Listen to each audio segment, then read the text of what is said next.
She threw me on the street the day after my son's funeral, claiming the house was hers now. At the will reading, she laughed. "Hope you enjoy being homeless, Eleanor." Then the lawyer opened the sealed envelope.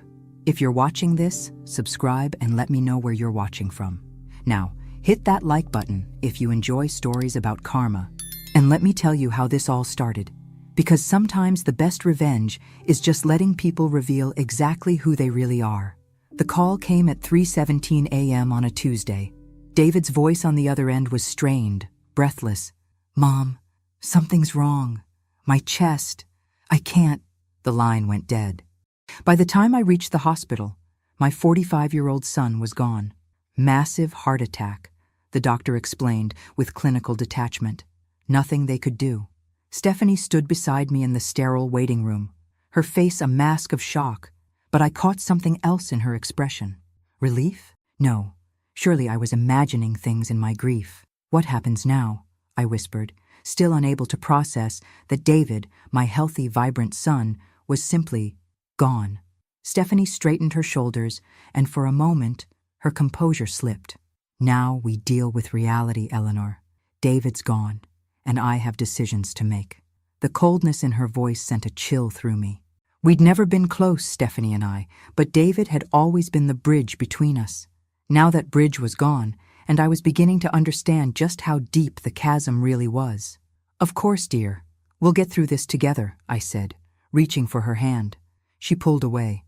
"We'll see about that." I should have recognized the warning in those words. Instead, I attributed her coldness to shock. People grieve differently, I told myself. Some become emotional, others turn inward. Stephanie was clearly the latter. The funeral arrangements consumed the next 3 days. I offered to help pay for everything. David had been my only child after all. But Stephanie insisted on handling it herself. "I'm his wife," she kept saying. "I know what he would have wanted." Fair enough. I focused on writing his eulogy, calling relatives, and trying to hold myself together. At 67, I'd buried my parents and my husband, but losing a child felt like a special kind of hell. The night before the funeral, as I sat in what had been David's childhood bedroom in the house he'd shared with Stephanie, I found myself staring at the framed photos on the dresser. David graduating college, David and Stephanie's wedding, David holding his nephew at Christmas last year. What I didn't see were any photos of David and me from recent years. Stephanie had systematically removed them, I realized. When had that happened? A soft knock interrupted my thoughts. Stephanie stood in the doorway, no longer bothering to hide the calculating look in her eyes. "We need to talk, Eleanor." The funeral was beautiful. I'll give Stephanie that. The flower arrangements were elegant. The music was David's favorite hymns, and the reception afterward was perfectly orchestrated. What wasn't beautiful was watching my daughter-in-law play the grieving widow while making pointed comments about moving forward and new chapters.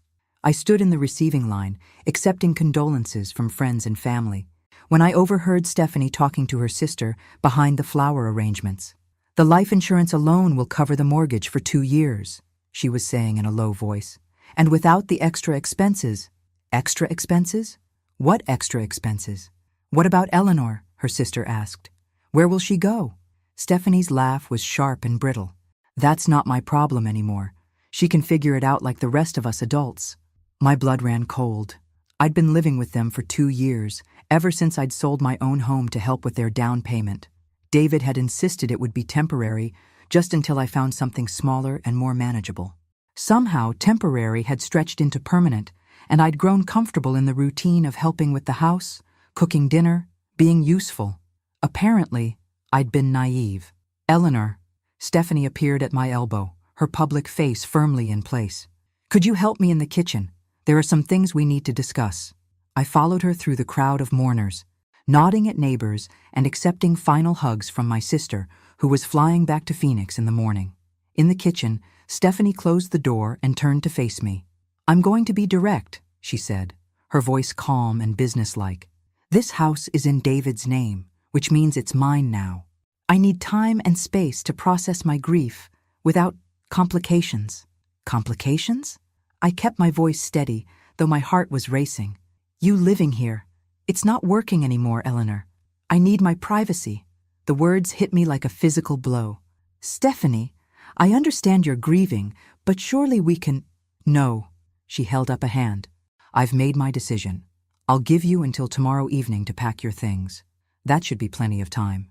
I stared at her, searching for any sign of the woman who'd once called me Mom, who'd hugged me at Christmas dinners, who'd cried when David proposed. That woman was gone, replaced by someone cold and calculating. Where exactly do you expect me to go? Stephanie shrugged. You're a grown woman, Eleanor. You'll figure something out. The casual cruelty of it took my breath away. David would be horrified by this conversation. David's dead. The words came out flat, final, and the sooner you accept that, the better off we'll both be. I packed my entire life into 4 suitcases and 2 boxes, 67 years reduced to what would fit in the trunk of my car. As I folded my clothes and wrapped my few remaining photographs, I kept waiting for Stephanie to come upstairs and apologize, to say she'd spoken in grief, and of course I could stay until I found somewhere else to go. She never came. Instead, at exactly 6 p.m. the next day, she appeared in my doorway with her arms crossed. Time's up, Eleanor. I zipped the last suitcase closed and looked around the room that had been my sanctuary for 2 years. The walls were bare now, stripped of the few personal touches I'd been allowed to add. It looked like a guest room again, which I supposed it always had been. I'll need a few more minutes to get everything to the car, I said. I'll help you. It wasn't an offer. It was a statement. Stephanie wanted me gone, and she wanted to make sure it happened quickly. We made 3 trips in silence. As I loaded the last box into my car, I turned to say goodbye, maybe to make one final appeal to whatever remained of her humanity. I know you're angry with me for some reason, I said quietly. I wish I knew what I'd done wrong so I could fix it. Stephanie's expression didn't soften. You didn't do anything wrong. Eleanor, you just exist. In my space, in my life, in my way. David felt sorry for you, but I don't. The honesty was brutal and somehow cleaner than the polite fiction we'd been maintaining. I see. I got into my car and rolled down the window. Will you at least tell me if there's going to be a formal reading of David's will? I assume he left something? Why would he leave you anything? Stephanie's voice was genuinely puzzled. You're not his wife, and it's not like you ever contributed financially to our household. The irony was so sharp it actually made me smile. The $40,000 I'd given them for the down payment might disagree with that assessment. But clearly Stephanie had either conveniently forgotten or genuinely convinced herself it had been a gift. Of course, I said. Silly of me to assume. I drove away without looking back, heading toward the Hampton Inn on Route 9. It was the closest hotel I could afford while I figured out what came next. In the rearview mirror, I watched Stephanie stand in the driveway until my car disappeared around the corner. At the hotel, I checked in for a week and carried my suitcases to a generic room that smelled like industrial cleaning products and broken dreams. I sat on the polyester bedspread and stared at my reflection in the mirror above the dresser. Who was this woman looking back at me? A widow, now childless, homeless, and apparently worthless in the eyes of the only family she had left. But as I sat there in that sterile room, something unexpected began to stir in my chest. Not despair, though that was there too. Something sharper, something that felt almost like anticipation. Stephanie thought she'd won. She thought she'd successfully discarded the inconvenient mother-in-law and claimed her prize. What she didn't know was that David had been a much better son than she'd ever given him credit for. 2 weeks into my hotel stay, just as I was starting to seriously worry about my dwindling savings, the call came from David's lawyer. Mrs. Fairfield, this is James Morrison from Morrison & Associates. I handled your son's legal affairs.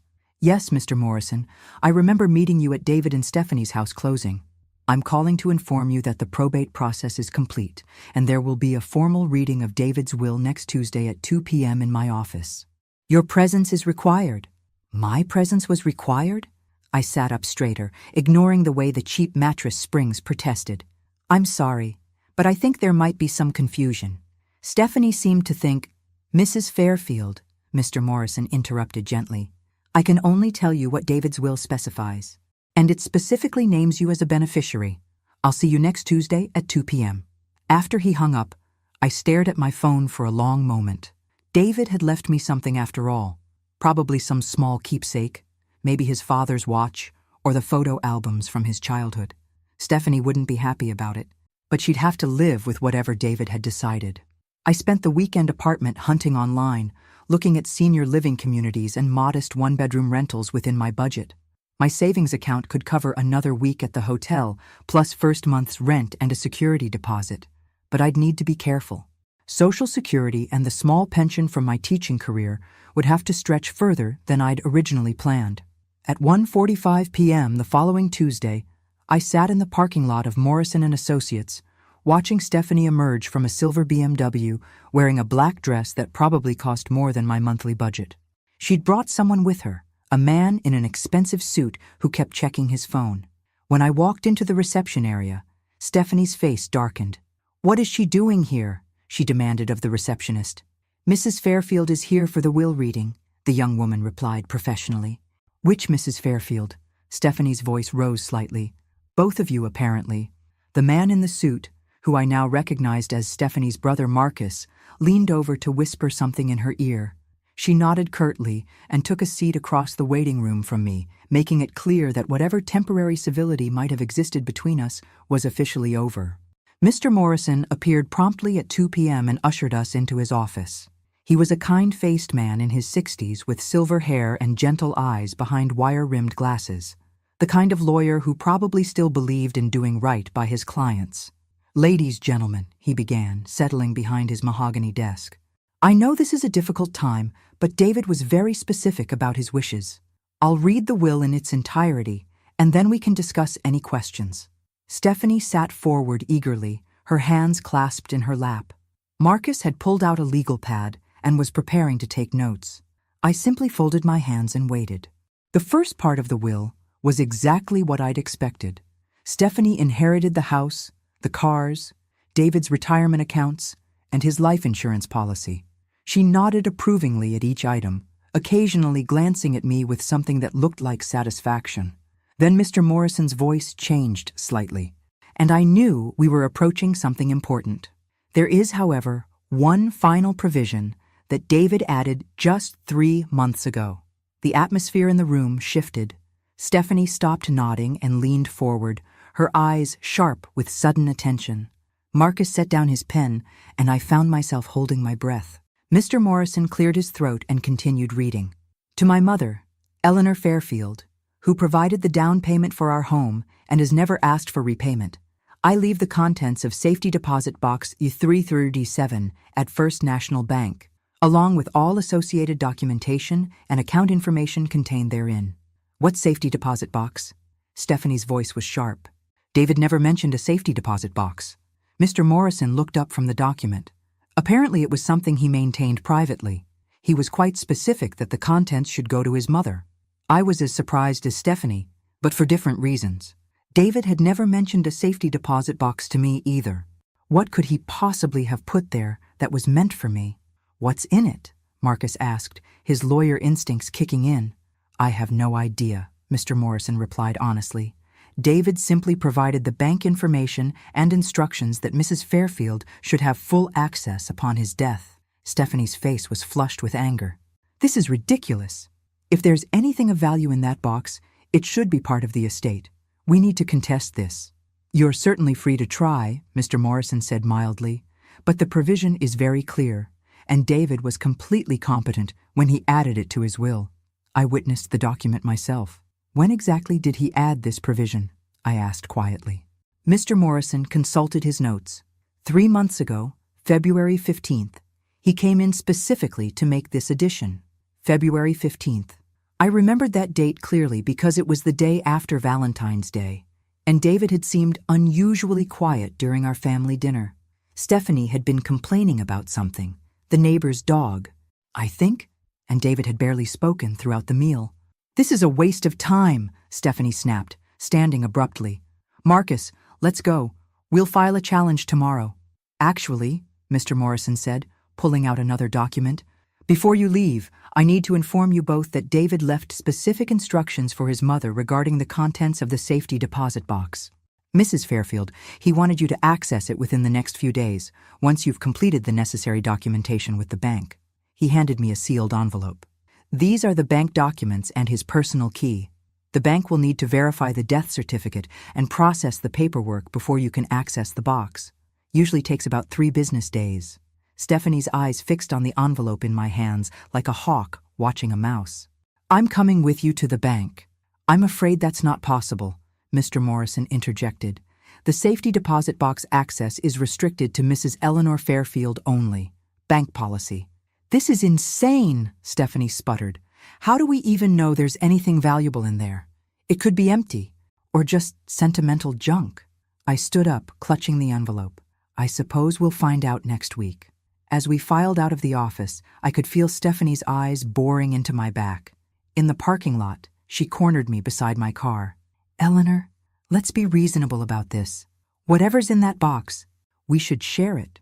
David would have wanted his wife to benefit from anything he left behind. For the first time since David's death, I almost smiled. You made it very clear that you don't believe David would have left me anything. Now suddenly you're concerned about sharing? I'm just saying, you're saying whatever you think will get you access to that safety deposit box. I unlocked my car door. But David was very specific. The contents are mine. Her mask slipped completely then, revealing the cold calculation beneath. Don't forget, Eleanor, you're homeless. You need my goodwill more than I need yours. I paused with my hand on the car door. Actually, Stephanie, I don't think I need anything from you at all. 3 business days later, after providing the death certificate and completing the bank's paperwork, I finally stood before safety deposit box Dagger 337 at First National Bank. The bank manager, Mrs. Peterson, was expecting me. She'd obviously been briefed about the situation because she offered her condolences and escorted me personally to the vault area. Box 337 is one of our larger units, she explained, as we walked through the security doors. Your son rented it about 5 years ago and visited quite regularly. 5 years? David had been planning something for 5 years? Mrs. Peterson used her master key while I inserted David's key, and the box slid out smoothly. It was indeed large, about the size of a briefcase, and surprisingly heavy. Take all the time you need, Mrs. Peterson said, showing me to a private viewing room. I'll be at my desk when you're finished. Alone in the small, windowless room, I lifted the lid of the safety deposit box. The first thing I saw was a letter addressed to me in David's familiar handwriting. My hands trembled as I opened it. Mom, it began, if you're reading this, then I'm gone, and Stephanie has probably shown you exactly who she really is. I'm sorry for that, but I'm not surprised. I've known for years what kind of person I married, and I've been preparing for this possibility. My heart raced as I continued reading. You gave us $40,000 for our house down payment. I know you thought of it as a loan, even though you never asked for repayment. I've been investing that money for the past 5 years, adding to it whenever possible. The money in the accompanying accounts isn't just repayment. It's what careful investing has grown into. I set the letter down with shaking hands and looked at the documents underneath. Bank statements, investment portfolios, account numbers. My eyes scanned the balance sheets, trying to make sense of the numbers. $185,000 in various investment accounts, all in my name, all accessible with proper documentation. I picked up David's letter again, hardly believing what I was reading. I also discovered that Stephanie has been telling people you contribute nothing to our household. What she doesn't mention is that our mortgage has been automatically paid from my salary account for the entire time you've lived with us. Any money you've given us went straight into investments for your future. The letter continued. I've been documenting everything, Mom. Every email, every text, every casual comment she's made about you. It's all in the folder labeled documentation. I thought you should know what kind of person has been living in our house. My vision blurred as I reached for the folder he'd mentioned. Inside were printed emails, text message screenshots, even photographs of credit card statements, evidence of years of manipulation and deceit. The final paragraph of David's letter made my eyes fill with tears. You deserve so much better than the way she's treated you. Take this money and build yourself a life where no one can make you feel unwanted ever again. And Mom, don't tell Stephanie about any of this until you're safely away from her. Trust me on this one. All my love, David. I sat in that little room for nearly an hour, reading through everything David had left for me. By the time I emerged, I had a clear picture of exactly how my daughter-in-law had been manipulating both of us for years. Mrs. Peterson helped me transfer all the documents to a large envelope and explained the process for accessing the investment accounts. As I walked to my car, my phone rang. "Eleanor?" Stephanie's voice was falsely sweet. "I was wondering if you'd like to come by for lunch today. We could discuss what you found in the safety deposit box." I smiled at my reflection in the car window. "That's very generous, Stephanie. I'll be there at noon." It was time for Stephanie to learn that sometimes the people you underestimate are the ones who surprise you most. I arrived at Stephanie's house, her house now, at exactly noon, carrying a small gift bag and wearing my best poker face. She answered the door in a flowing white dress that probably cost more than my monthly hotel bill, all smiles and false warmth. "Eleanor, I'm so glad you came. I've made your favorite chicken salad." Funny how she remembered my favorite foods now that she wanted something from me. The dining room table was set with her wedding china and fresh flowers.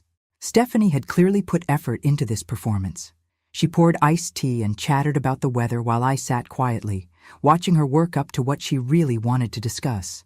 "So," she finally said, settling into her chair with practiced grace, "I've been thinking about yesterday, about the safety deposit box." "Have you?" I sipped my tea calmly. "I know we've had our differences, but David would want us to support each other through this difficult time. Family should stick together. Family. Rich coming from the woman who'd thrown me out the day after her husband's funeral. I couldn't agree more," I said evenly. Stephanie's eyes lit up, clearly thinking she'd found an opening. "I'm so relieved to hear you say that. I was worried you might be angry about having to find your own place so quickly, but you understand I needed space to grieve." "Of course." I took a bite of chicken salad. "Grief affects everyone differently." "Exactly." She leaned forward eagerly. "So about what David left you. I was thinking we could pool our resources, combine whatever was in that box with David's life insurance, maybe invest it together. I have some wonderful financial advisors." I bet she did. The same ones who'd been helping her make questionable spending decisions. "That's very thoughtful, Stephanie. But I'm curious, what makes you think there was anything valuable in the safety deposit box?" She paused, clearly not expecting the question. "Well, David was always so private about certain financial matters. He must have had a reason for keeping something separate." "Private? That's an interesting choice of words." "You know what I mean." She waved a hand dismissively. "Men and their financial planning. They never tell us wives everything." I set down my fork and looked directly at her. "Actually, Stephanie, I think David told you exactly as much as he thought you needed to know." Something flickered in her eyes. Uncertainty. Maybe a hint of fear. "What did you find in the box, Eleanor?" The moment of truth was approaching, but I wasn't quite ready to play that card yet. Instead, I reached for the gift bag I'd brought.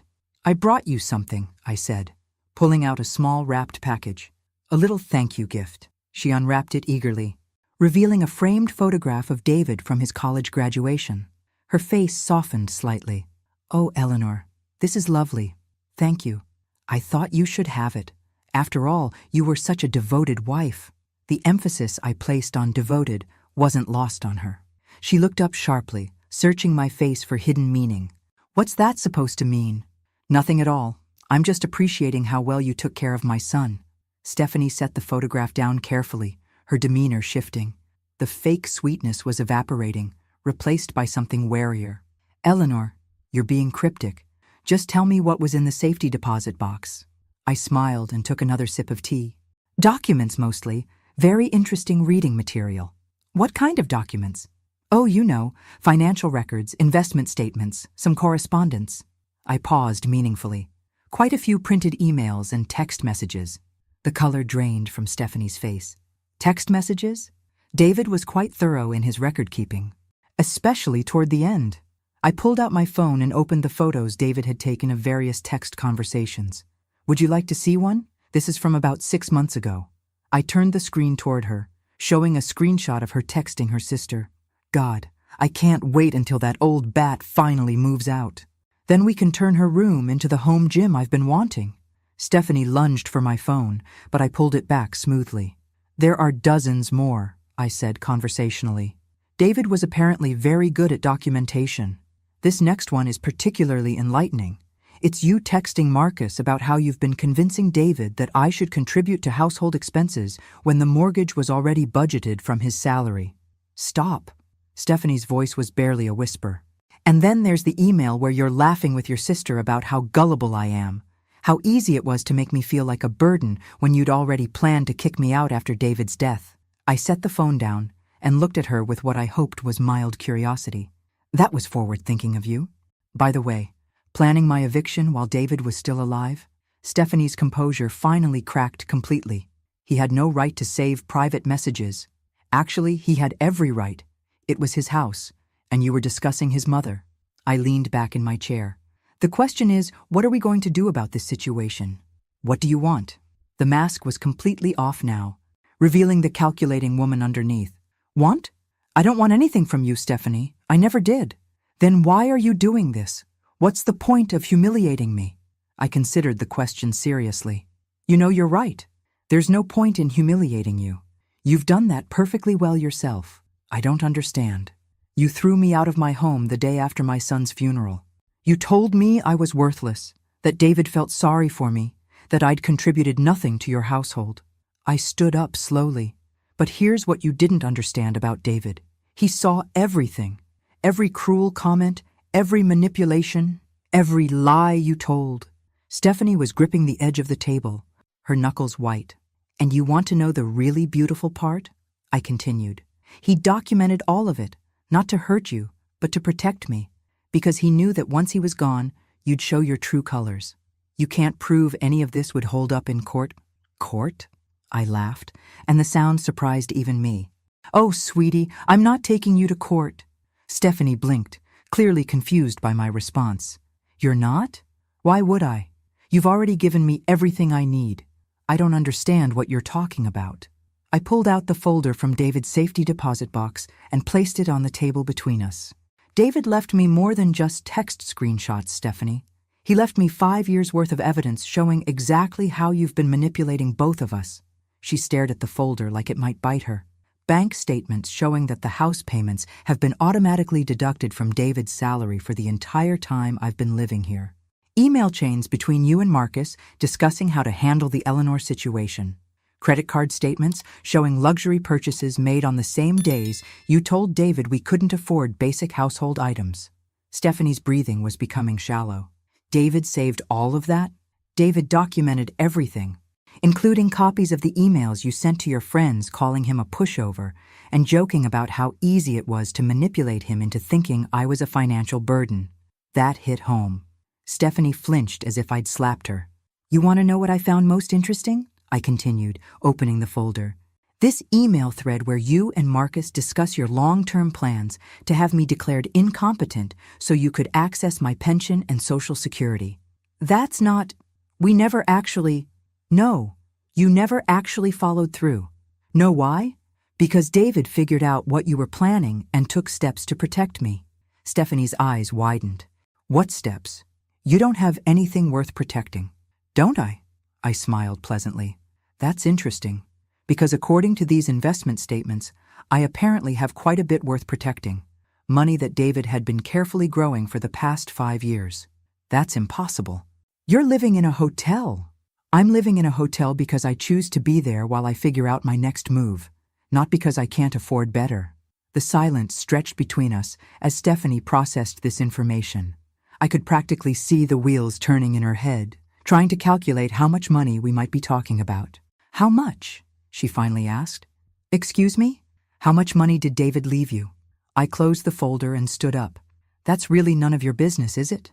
I'm his wife. I have a right to know. You had a right to know what your husband left you, which, as I recall, was quite generous. The house, the cars, the life insurance, his retirement accounts. I'd say you made out very well.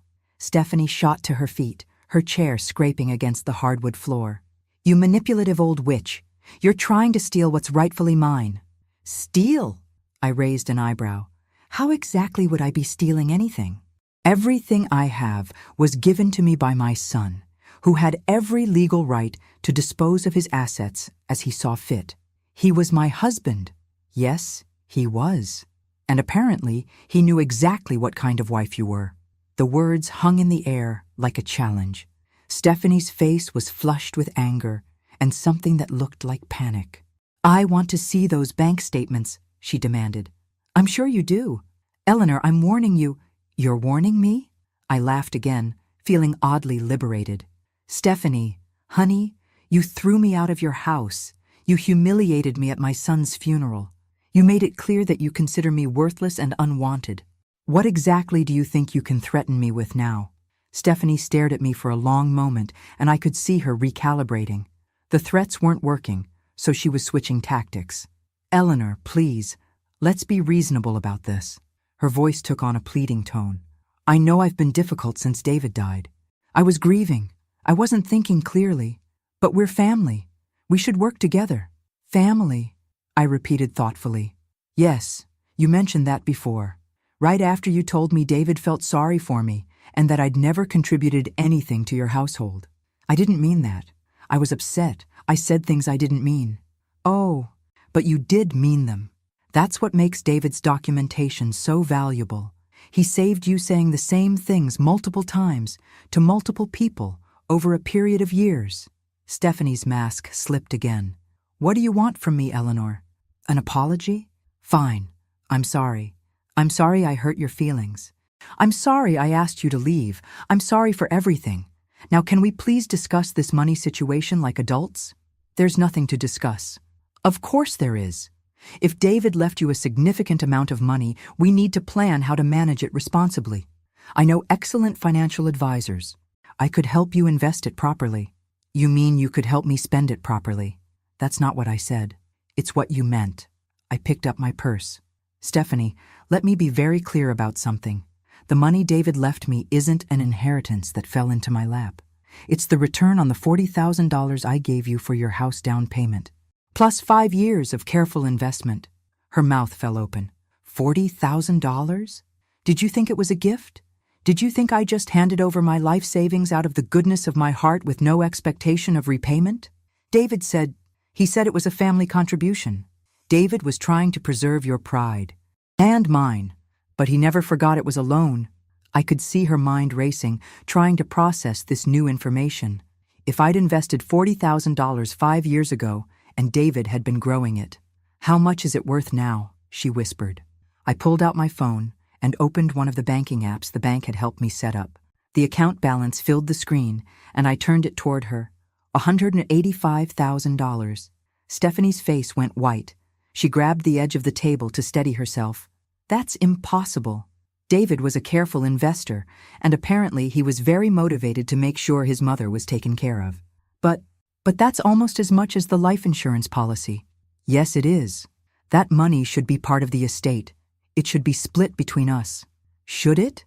Based on what legal principle?" "Based on the fact that I'm his wife and you're just his mother." The casual cruelty in those words, "just his mother," hit me like a physical blow. But instead of pain, I felt something else. Clarity. "You know what, Stephanie? You're absolutely right. I am just his mother. The woman who gave birth to him, raised him, supported him through college, and lent him the down payment for the house where you threw me out like garbage." I stood up and slung my purse over my shoulder. And apparently, that was enough for David to make sure I'd never have to depend on anyone's charity again. "Wait," Stephanie called as I headed toward the door. "Eleanor, wait. We can work this out. Please, just sit down. Let's talk about this rationally." I paused in the doorway and turned back to face her. "What exactly do you think we need to work out? The money situation, our relationship, everything." She was speaking quickly now, panic making her voice tight. "Look, I know I made mistakes. I was stressed about David's death, worried about finances, and I took it out on you. But we can fix this." "I'm sure you were worried about finances," I said quietly. "But not for the reasons you're claiming." "What's that supposed to mean?" I pulled out one more document from David's folder, one I'd been saving for last. "It means David also documented your spending habits, Stephanie, including the $15,000 you charged to credit cards in the month before he died." Her face went ashen. "Spa treatments, designer clothes, a weekend in New York with your sister, all while telling David you were worried about money for groceries. That's not—" "I wasn't—" "You weren't what?"